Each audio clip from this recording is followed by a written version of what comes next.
Ok, obrigado, bom dia a todos. Começamos agora aqui mais um novo episódio do nosso Café Internacional na TMA Brasil. Hoje vamos conversar sobre o tema Venda de Ativos. E para a conversa de hoje, nós temos aqui nossas palestrantes, nossos panelistas, a doutora Fabiana Solano, que é sócia de Felsberg, Advogados, e também temos uma participação internacional aqui hoje para fazer comparativo dentro desse tema com a Jessica Liou. A Jessica é advogada do escritório Weil, Gotshal e Manges de Nova York e vai participar diretamente de Nova York para a nossa live aqui no Café. Gostaríamos de também agradecer aos nossos patrocinadores que tornam todos os nossos eventos da TMA Brasil possíveis. Os nossos patrocinadores BTG Pactual, Galdino e Coelho, Pimenta, Taquene, Ayub Advogados, a Invista, a Mega Leilões, TWK, Márcio Guimarães Advogados e Washington Pimentel Advocacia.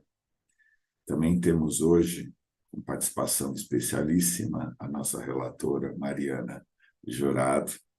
A Mariana é advogada, administradora judicial, sócia da Action Administração Judicial e da OCR Advogados.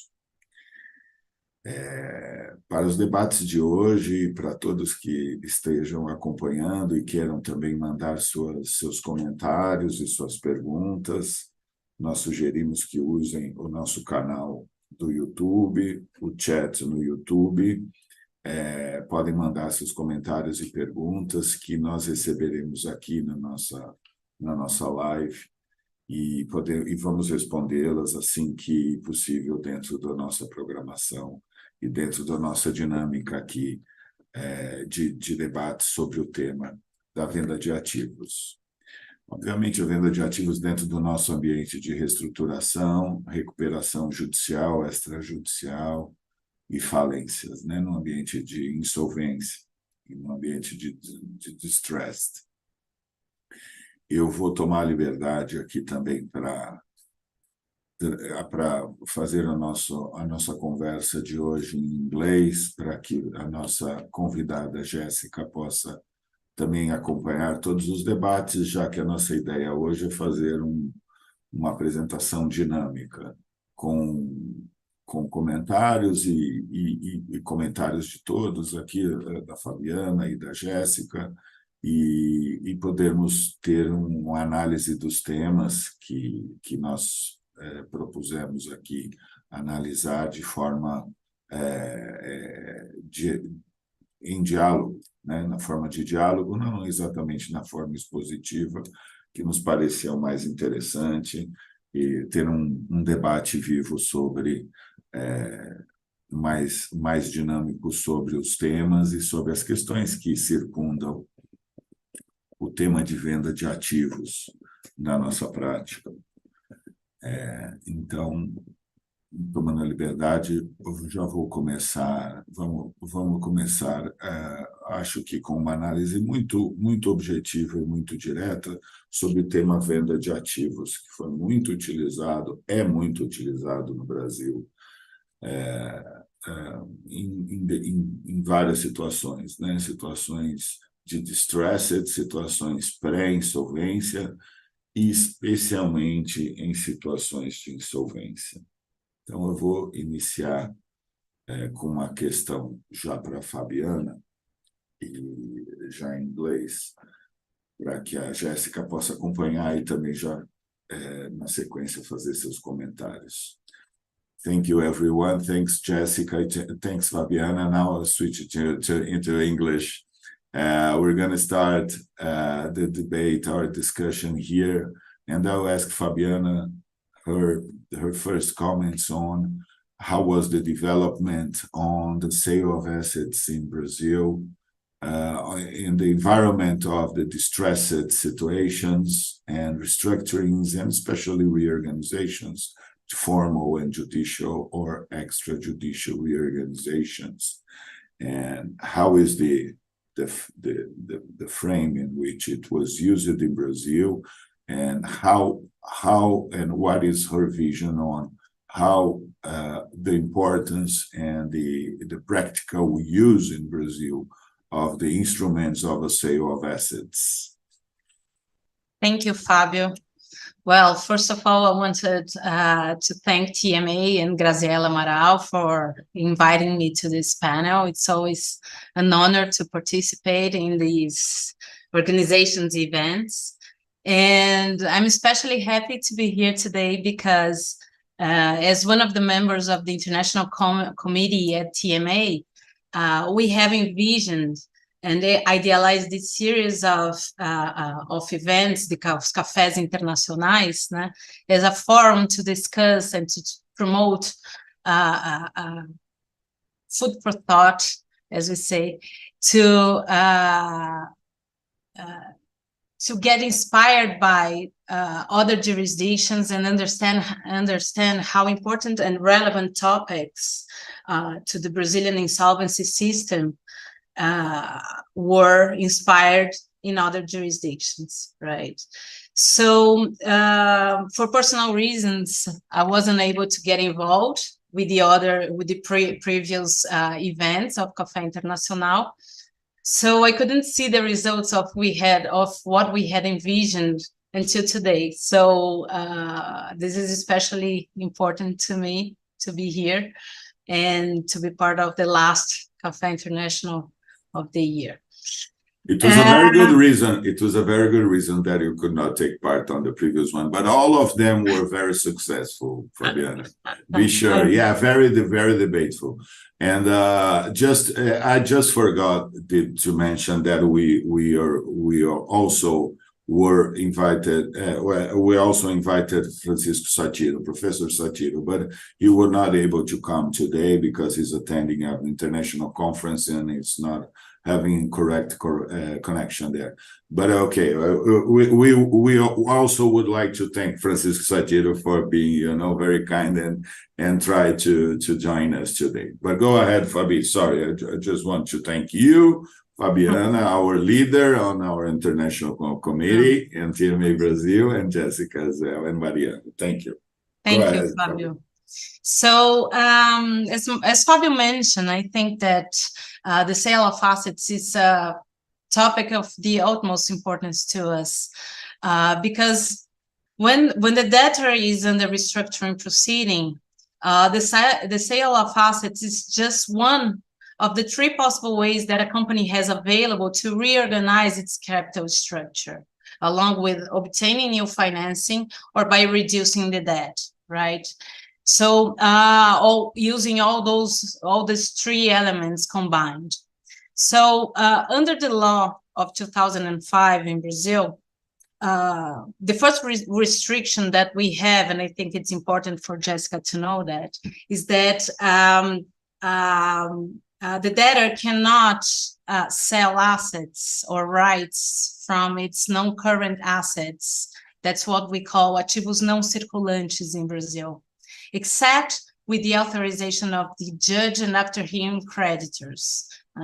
So this sale, if it is approved by the judge and after hearing all the creditors, this sale will be free of any encumbrances to the investor. And this was a major change in the law and was very well inspired by the US bankruptcy code, right?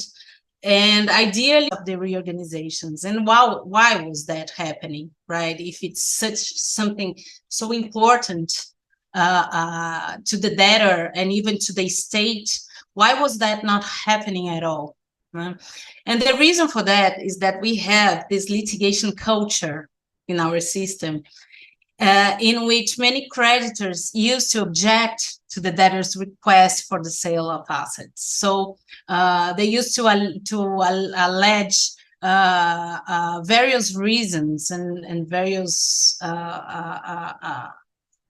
points and allegations to contest such sale of assets, saying that by means of example that the debtor was offering its assets for a vile price, or there was a lack of a competitive process to process the sale of assets, or the contract terms of the sale were abusive, or there was lack of transparency in the proceedings, and many other things, right? So because there was this huge litigation surrounding these attempts to sell the assets, the investors did not have like a legal certainty to move on with the purchase. So what happens is that they got frightened, and because of that, during the past years, the debtor was obliged to go after and to try the sale of assets on a later stage, by providing the sale of assets in the restructuring plan that was supposed and had to be negotiated and heavily negotiated with all creditors, right? And this sale of assets provided by the plan on a later stage, let's say between 6 months and 1 year after the commencement of the case, which means it's too late for a creditor who is really seeking for money, right, and needs to have that fast in the beginning of the proceedings. But within 180 days to 360 days, the debtor would finally be able to have the sale of assets approved by the court, as long as provided in a judicial reorganization plan approved by the creditors. So, I mean, there were a lot of, having said that, there were a lot of very well-succeeded cases of sale of assets in Brazil since the enactment of the Brazilian insolvency law in 2005. The problem was that the timing to do that without, the way of doing that, providing legal certainty and attracting investors to do it was very ineffective because it was made too late in the proceedings. So it's interesting to compare what happened in 2020, because several players were discussing and watching all these problems happening in several cases, several restructuring cases. And they decided, there was a heavy discussion about that around topic. And it was decided to include a new wording in the reform of the law that happened in 2020 to give more legal certainty to the sale of assets and therefore protect the investors in a better way, more effective way. So what happened basically was that the law provided that even if the sale of assets is contested by creditors, it may be, and it will be definitive and cannot be annulled by the court once the debtor has received the price of the sale, right? Even if there are pending appeals against the decision. Right? So this was a big improvement in our law. Investors felt more confident to purchase the assets. It also facilitated our lives because we didn't have to look for safe provisions in contracts to try to avoid the annulment of the deal, right, of the sale. if we had any sort of challenge in court. So it was a very good improvement in 2020. However, what became the same was this very painful process to have the sale approved by court in the early stages of the restructuring proceeding. And why was that? Why that happened, right? This happens because according to the new law, or the law reformed in 2020, right? In order to sell the assets, it's still necessary to have the judge ruling the case, and I agree with that, of course. We need to have legal certainty, and the judge needs to rule and to authorize the sale. After hearing the creditors committee and the trustee, as in practice, there is never, I mean, there has never been, or at least one or twice, creditors committee installed in restructuring proceedings, right? What happened is that the judge usually hears the trustee and all creditors in general before deciding. Apart from that, and this is something new in the law, many investors, they have demanded also the opinion of the public prosecutor's office and the Treasury's public attorneys to authorize the sale,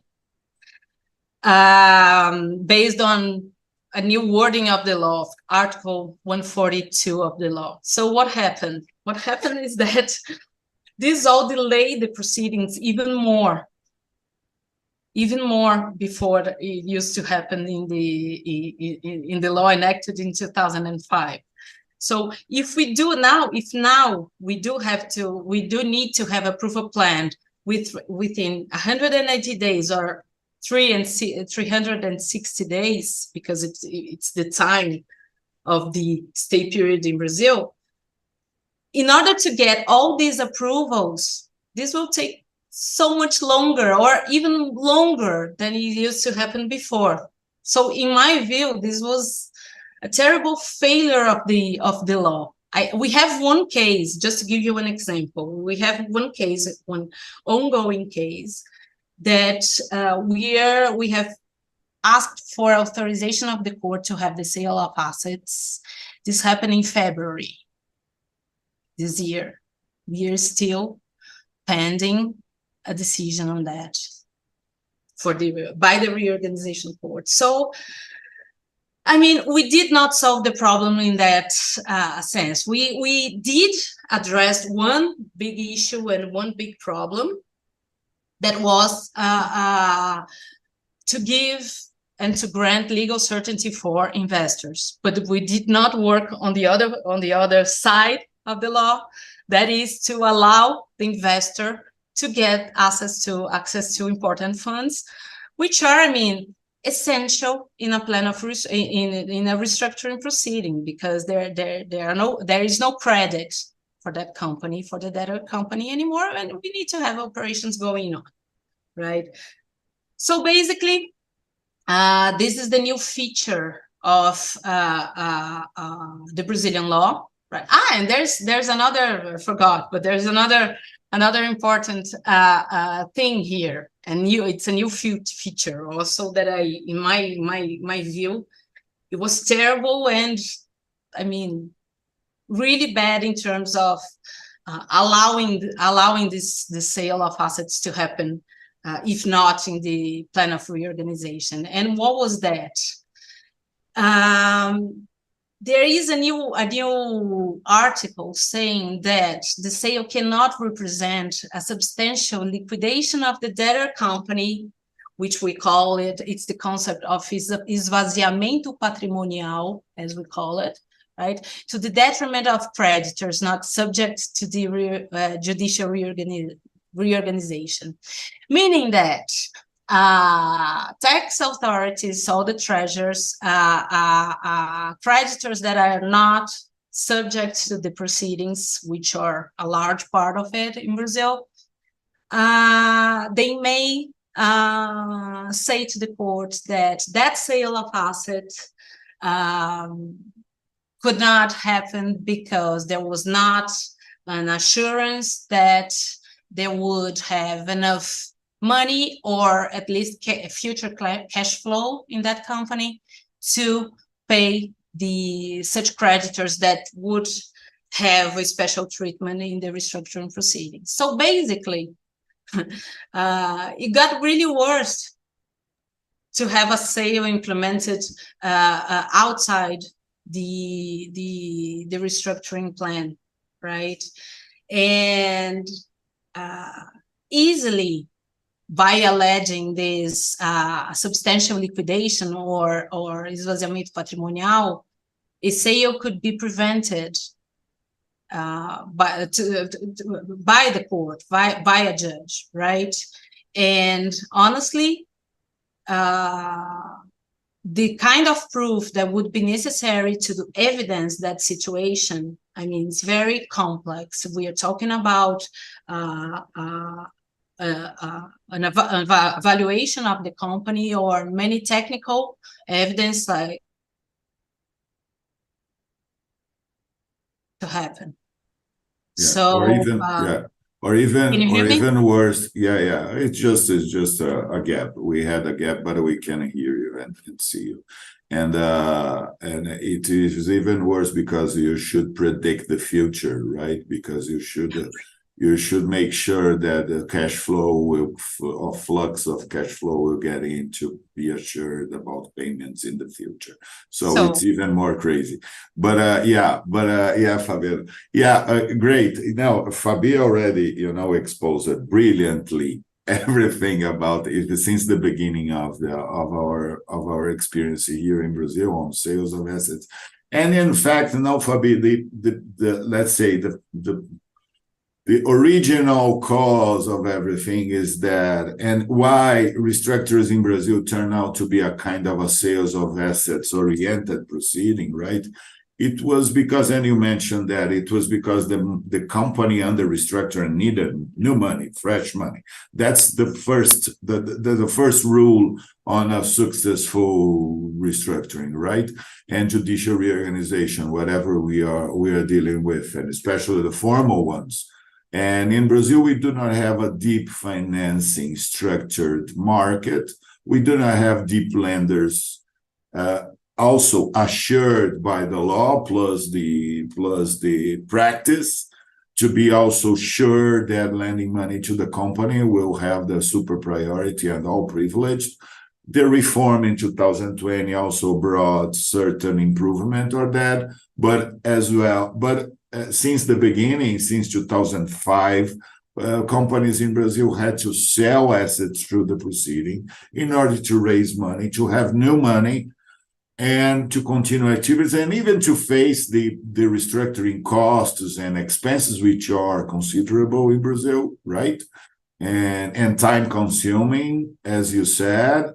I believe maybe today a little bit faster and no more expedite than in the past, but it's still demanding, and it causes the situation in which sales of assets is so important and key for a proceeding in Brazil. It's so key for a proceeding and restructuring in Brazil, but on the other hand, we have those problems that you pointed out, practical problems, and also even the law trying to let's say, improve the proceeding. It is still painful proceeding in terms of time consuming, right? And let's revert to Jessica and see the experiences in US. And I believe in US they have, and I also wanted to introduce the deep financing concept because I believe it's key to understand in which situations a restructuring in US, for example, which inspired all our rules and legislation here, in which situations it is needed, it is useful, it is advisable to have a sale of assets through a proceeding in US, and how the experience in US and legislation in US provides for an efficient or a more efficient environment for the restructuring. Great, thank you, Fabio. And it's so nice to see everyone virtually. I'm really happy to be here and really ecstatic to be able to be a part of this debate. So, Fabiana, as you were speaking, I made a list of some of the ways that the US system is very different from the Brazilian system. And these differences contribute to the efficiency, the speed with which you can implement an asset sale in the US. Similar to the Brazilian system, we have the ability to conduct an asset sale pursuant to a plan, a Chapter 11 plan, which requires several things. It requires satisfying all of the code provisions that require a notice period for a hearing on a disclosure statement, then a requisite period in which creditors can vote to accept or reject a plan, then a requisite notice period for the hearing on the confirmation of the plan. And so that process can take a very long time. And there are procedural safeguards built into that process in addition to notice, right? The ability of creditors to actually have a say, yay or nay, do I agree with how this plan is treating the assets of the estate and my recovery under this plan? The alternative is an asset sale pursuant to Section 363, which is very different. And originally, it was designed to allow debtors to monetize their assets in precisely the way that you're thinking about. And I think traditionally it was used to sell non-core assets of a distressed debtor in order to raise liquidity along the way to bridge a debtor from the filing of a petition to the ability to propose a Chapter 11 plan of either reorganization or liquidation. Right. So the intent was bridge you to a larger reorganization under a plan. In the last couple of decades, especially with large cases where you had an incredible amount of time pressure as the company filed. And so this is where, Fabio, you may have a situation where the business itself is rapidly deteriorating in value, like, for example, Lehman, where the 363 sale occurred in a matter of days, about a week. And then also VM, right? And we call it here in the US the idea of a quote unquote melting ice cube situation, where you do have to implement a sale of the core of the company, so substantially all the assets of the company, in a much more compressed time frame in order to be able to preserve and maximize value for everybody in the process. And so typically that process looks like a two-stage process. There will be a sale of substantially all of the assets under 363, and then whatever proceeds the estate is able to bring into the system, they then use that later to do a plan of liquidation, where they dole out which creditors get what portion of that recovery according to the priority waterfall written into the code, right? But deciding that latter issue does not prevent you from implementing the sale. And that's the key, because if you've got a buyer today that's willing to buy your company for $1 billion, and they're only going to stick around for so long, you want to be able to get the $1 billion in the door, as opposed to waiting for 6 months and then the buyer disappears, or there's a discount now to the purchase price because the value of the business has deteriorated while it was languishing in Chapter 11. Now, there are a couple of key points here that I think contribute to the efficiency of a 363 asset sale. First of all, every creditor of a debtor where the US court has jurisdiction over that creditor is subject to the Chapter 11 proceeding. And so they will be bound by the results of what happens in the sale. You don't have exceptions of certain groups of creditors that will not be bound by the results of the proceeding. In addition, the way the code is written, you absolutely do have to have notice in a hearing of a sale, especially if a sale is substantially all the assets of the company, and that's 21 days notice. So regular notice is 21 days notice. You could implement the sale in 21 days.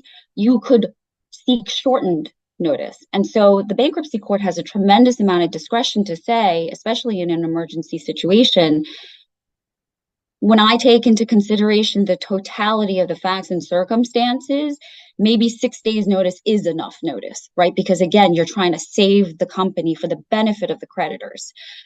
In addition, there's an intersection between 363 asset sales and general corporate law that has developed around the way a company is supposed to operate.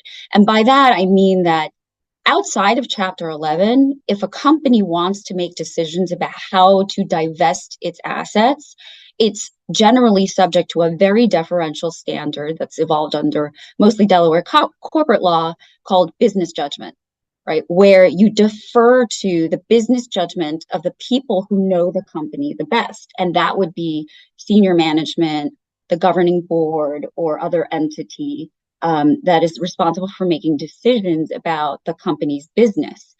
That standard does not really change in a 363 sale.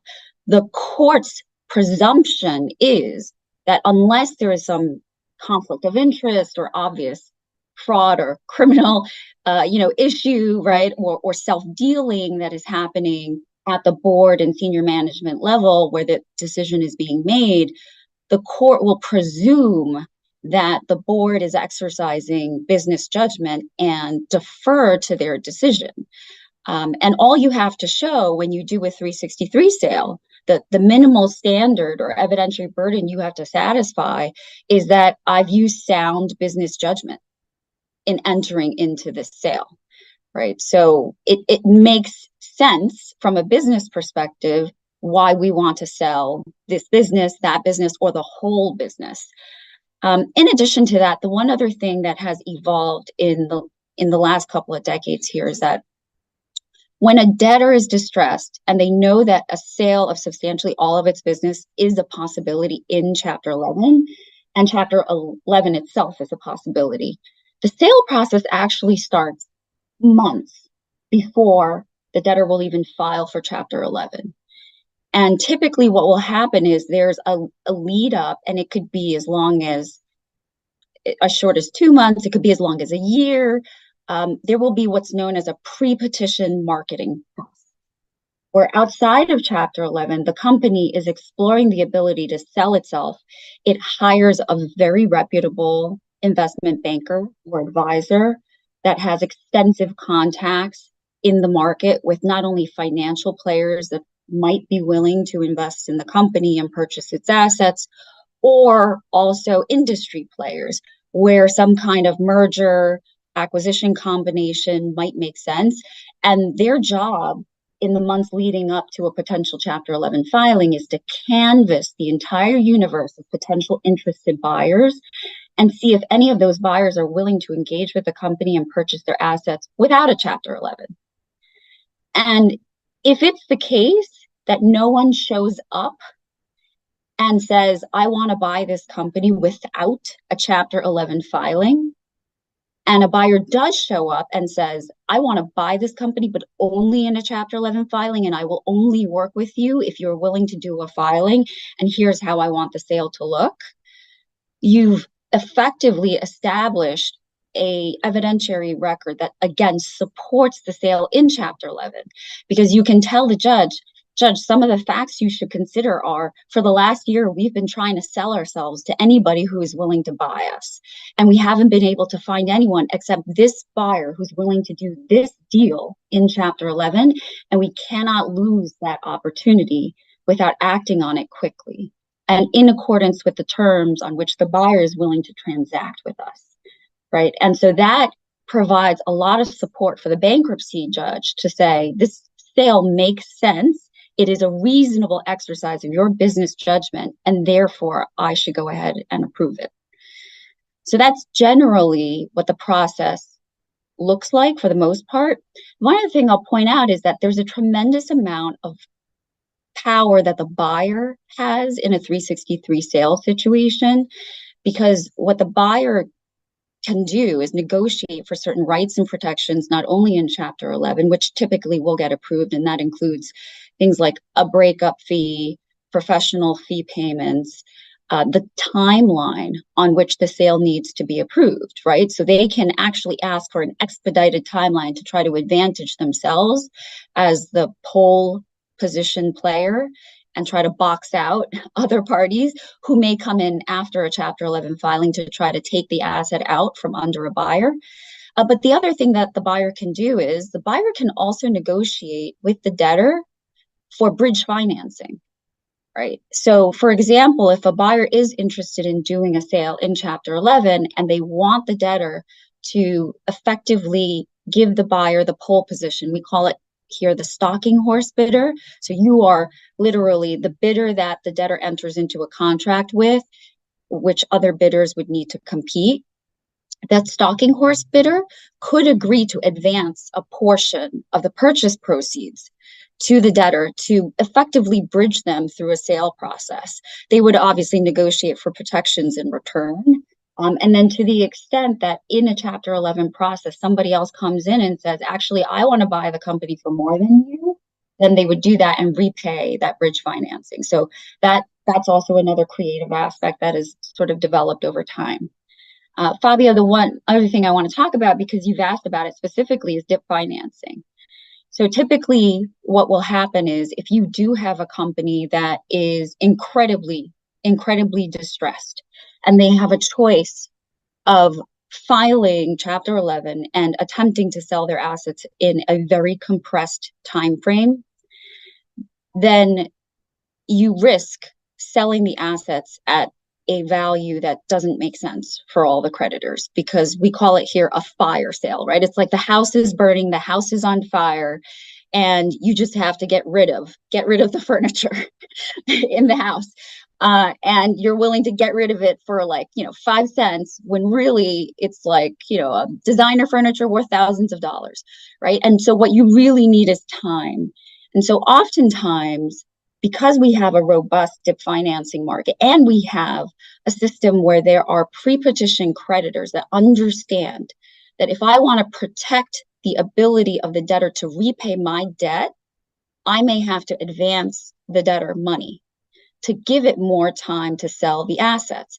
And so typically what you will see is that a company that has pre-petition secured lenders, those pre-petition secured lenders will work together either as a consortium or individually, and they will propose DIP financing to the debtor to allow the debtor usually 60 days, sometimes longer, to market its assets and complete a value maximizing 363 sale.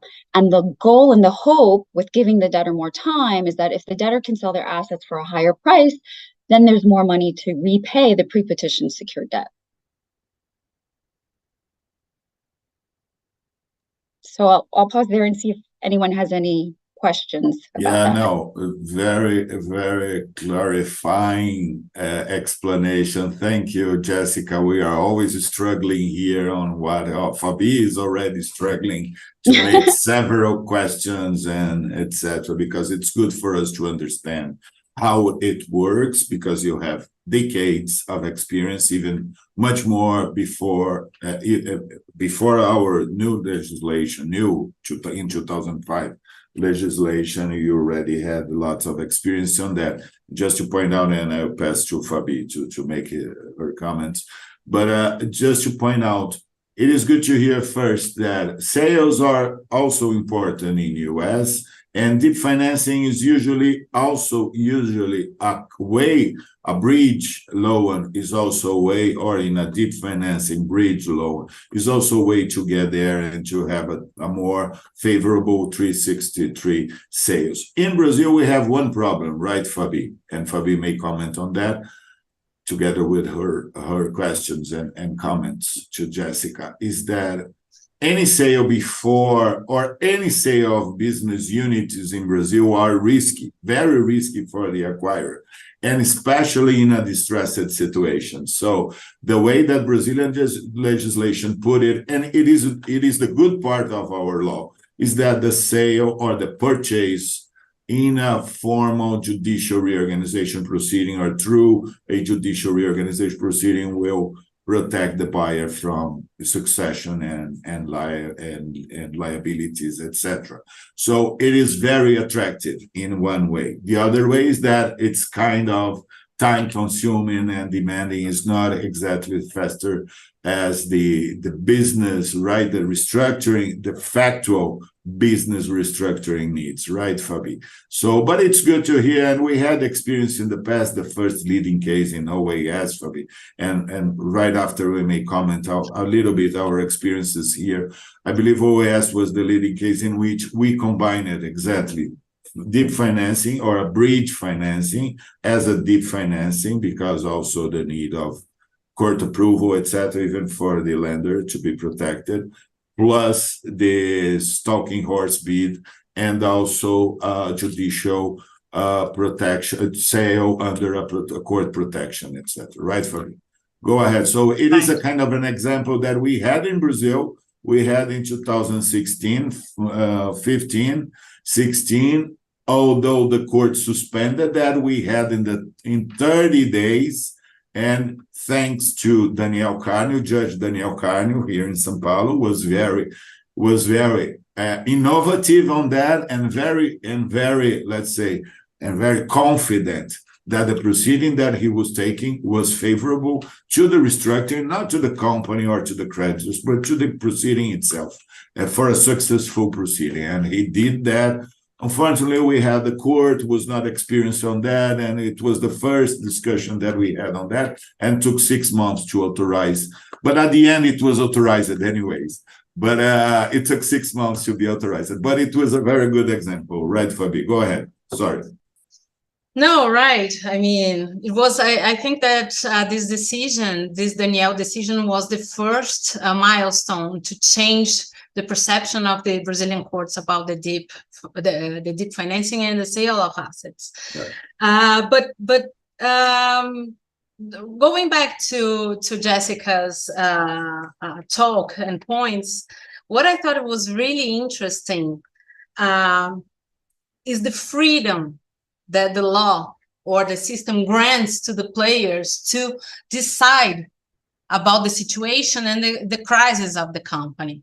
You know, what I feel in Brazil is that there is a preconception that all debtors are in bad faith.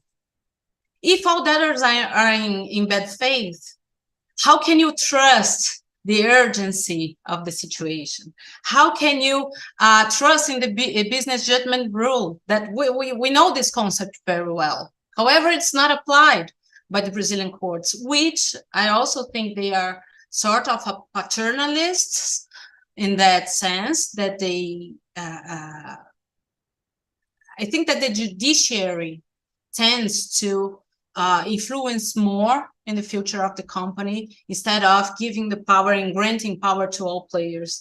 The other thing that I think it's very interesting, Fábio, is how the filing is prepared, and the timing and all the months that are previous to the filing. So you have to prepare a lot of things before the filing, because when it happens, and you can sell, I mean, a huge bank within 21 days. And my other question, Jessica, just to wrap up, I wanted to know, because we also saw a 363 sale in the GM case, right? So you're selling the core assets of the corporation under a 363 sale, and you prevent creditors to contest it, challenge that. So this is, I wanted you to comment a little bit on that. And finally, promise, I wanted to know if you could, of course, explain a little bit more about the equitable protection concept in the US, because I think that equitable protection would, in a way, be very efficient to our Brazilian restructurings as well. Sorry, Fábio, I'm very curious about No, yeah, I'm curious as well. And Fabio, we are here to debate and to discuss what would be applicable for us and how we may develop the concepts here, right? Yeah, Fabiana, I think you made an excellent point about this difference in the level of trust which influences what kind of presumptions you apply when determining whether to approve a transaction or not, right? Because it sounds like you have a lot more procedural hurdles and safeguards put into the system precisely to prevent bad actors. I think what's interesting, and this was something Fabio and I discussed when we had a pre-call, is that in the US system, you have lots of different kinds of companies file for Chapter 11 with different corporate ownership and governance structures. So you have public companies that file, and they have boards that are populated with ostensibly individuals that are well-trained, experienced, and also, again, are not self-interested and self-dealing. They don't have a long personal family history with the company. They don't own, the majority of shares in the company. But you also have privately held and owned companies as well that file. But one of the parts of the pre-planning that you do as an advisor in a situation where there is a closely held company or a majority controlled or owned company by, say, for example, an interested party like a private equity sponsor, right, is you put procedural and corporate governance safeguards in place precisely to maintain the ability to get the benefit of the business judgment presumption. So what we will typically advise our clients is that if you have majority seats on a board, right, and you could potentially be interested in the outcome of the Chapter 11 transaction or the sale, you should not be voting on that transaction at all. You should not be responsible for negotiating the transaction. And to the extent that you have a personal benefit you could obtain from that transaction, you should absolutely be disclosing it and recusing yourself from it. And this has been a very, very recent, but actually an incredibly popular trend. What typically now will happen is that independent directors will be appointed to the board when the company becomes distressed, and the power to negotiate and authorize a transaction will be placed in the independent director's hands. And for example, if you have a board of, let's say, 5 individuals, what you would typically do is ask the board to expand the board size or replace 2 individuals and hire 2 new independent directors with absolutely no connections to the company. And those 2 directors will form a special committee. And the special committee will be delegated by the board all the responsibility for negotiating, supervising, and approving a transaction. The board no longer has any power to say yes or no to the transaction.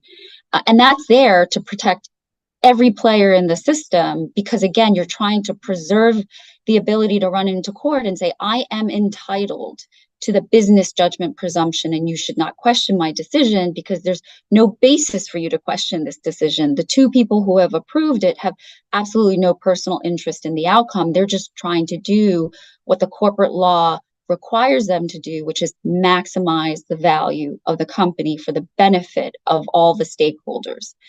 So that's one, I think, key difference that probably contributes to the different atmosphere that we encounter in Brazil and in the US on how quickly we can actually get a sale implemented in that scenario. So I think there were a couple of other questions, and I'm trying to remember what other points you had wanted me to address, Fabiana. Jessica, I just wanted to add that coincidentally, this was something that I was talking to Thomas Felsberg from the founding partner of the firm yesterday, and he wrote an article saying that the biggest difference between US and Brazil is that in US, most of the companies are corporations, and in Brazil, we are private-owned companies, right, closely held. So I mean, this plays an important role in what you were saying. No, I was asking about the equitable protection in Brazil and that concept. But I mean, if you think it's gonna be too much for today, let's leave it. It's up to you. I'm happy to talk about that topic. I actually argued a case in the Fifth Circuit last week, to as from the position of the debtor and the purchaser to argue that the protections do apply. So we have two very important protections with 363 sales here in the US. One protection is free and clear of all claims, liens, and interests. That's a very important protection. And what we mean by that, again, is because everybody is bound to the result of the 363 sale. What 363 does, which is what purchasers loved, it's the reason they do 363, right, is that you can, as a purchaser, pick and choose not only which assets you want to acquire, but which liabilities of the company you want to acquire.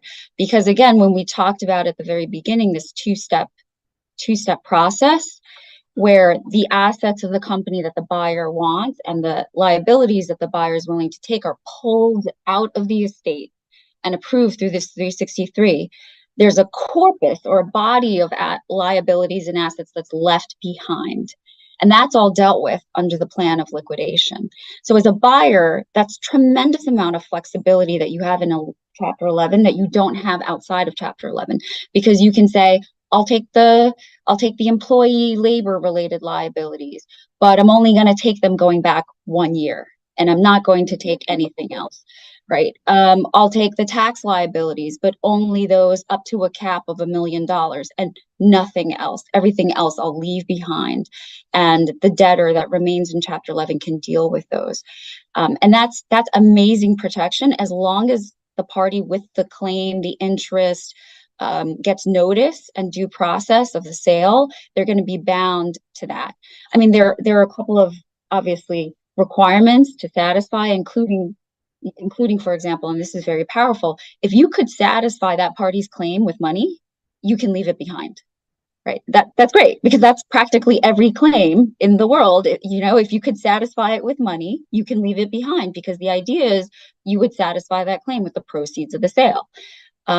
Obviously, if a party consents, you could leave the liability behind. So that's incredibly powerful. The other powerful protection that we have is the ability to avoid reversing or modifying the purchase, the sale order that is entered by the bankruptcy court if the buyer is a good faith buyer.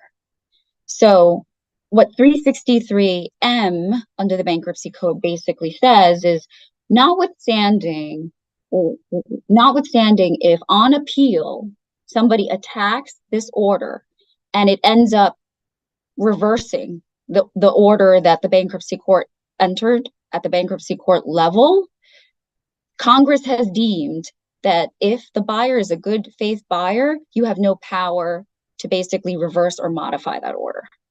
Right? It's incredible protection. The way it's played out in the system is that parties have tried to attempt to argue, and this is what we argued as well, is that if another party attacking the sale tries to appeal the sale order to undo it, what we argue is statutory mootness. So basically we say, court, you have to dismiss the case. It's moot because Congress has decided in the bankruptcy code that you can't try to undo the sale after the sale has closed. It's already been approved. Parties have relied on it, and there's no indication that the buyer here was a bad faith buyer, right? And as a result, you should let all the parties' expectations lie exactly as they are, because the sale is done, right? The proceeds have come in. The proceeds have probably also already been spent. To unwind the whole thing would be incredibly inequitable and unfair to all of the parties. Now, there's one caveat to that, which is that the law has evolved so that most of the circuit courts in the US apply the test of, is the piece of the transaction you're trying to modify or overturn integral to the actual sale? Because sometimes what parties will do is attack just a small piece of the transaction, and then they'll argue that 363M is not intended to apply to that. It's just intended to not undo the whole sale. And if you court undo just this little piece, it doesn't undo the whole sale. So don't worry about it. My appeal is not moot. You can give me relief that I need. Congress does not preclude me, because of this provision, from actually modifying this piece of the transaction. Yeah, great. we always have to think about the systems, right? Because the protections come with and Fabi, in everything here in Brazil, we always, as we are learning from, other experiences, we have to be very careful on introducing in Brazil and adapting in Brazil according to our system and according to our culture. At the end of the day, business culture, as you said, we have a very different, market on business, on corporations, right? We do not have the corporation. We have a smaller market for corporation and a bigger market of, close the family-owned companies, even the big ones in Brazil, and also even the system. Once you have protection on the basis on the decision about the sale, you see non-conflict decision by the managers and the directors, and this business rule really rules the decision of selling something and paying whatever the company needs to pay creditors or maintaining the company alive, etc. Once you preserve the assumptions, you can have also protections, right? So you may have also the protection to the sale itself and to the buyer, and in order to create a safer and a more stable, in fact, system. Now we are getting there. We are getting there, right, Fabio? We are not still there. We're still not there, but we are getting there. We are, in a child like Liz, walk. Your Liz walk, and we are getting there, right? Hopefully, we'll get inspired by some of Jessica's features and try to implement it in the future. Okay. Want to comment something else, Fabi? And we are about our time. No, I think we are out of time now. Yeah, exactly. Thank you very much. Have a good day. It was wonderful discussion. Jessica really brought, very important clarification for us. Thank you very much. Very experienced, and gave us the real, the practical point of view as well. Not only the ideal point of view, which is very important for us. And here we are still working on having everything get ready, right, Fabi? And get done in the best way, and trying to develop our system with, inspired by the other concepts as well, like US and other parts. I wanted to thank you, Jessica. Oh, no, thank you both so much. This was such an interesting discussion, and I learned a lot about... I learned a lot. It's interesting. It's a successful cafe. It's a very good exchange here. And a very good initiative. Thank you, Fabi. Fabi created the International Cafe here. Coffee. With a lot of other colleagues. I had my coffee. With a lot of other colleagues that really contributed a lot. So it was a good team. Yeah, it's a good team. Yeah, we have a very good team on TMA Brazil. Everybody works hard here. So, to have a development in our practice here in Brazil. So, thanks again. Have a nice day. Thank you, Fabi. Thanks. And thanks, Jessica and Mariana as well, who was the writer of everything here. Obrigado, Mariana, pelo relatório do nosso evento hoje aqui. Imagina, eu que agradeço. Thank you, Jessica. Thank you, Mariana. Obrigado. Bom dia a todos. Bye. Have a good day. Bye-bye.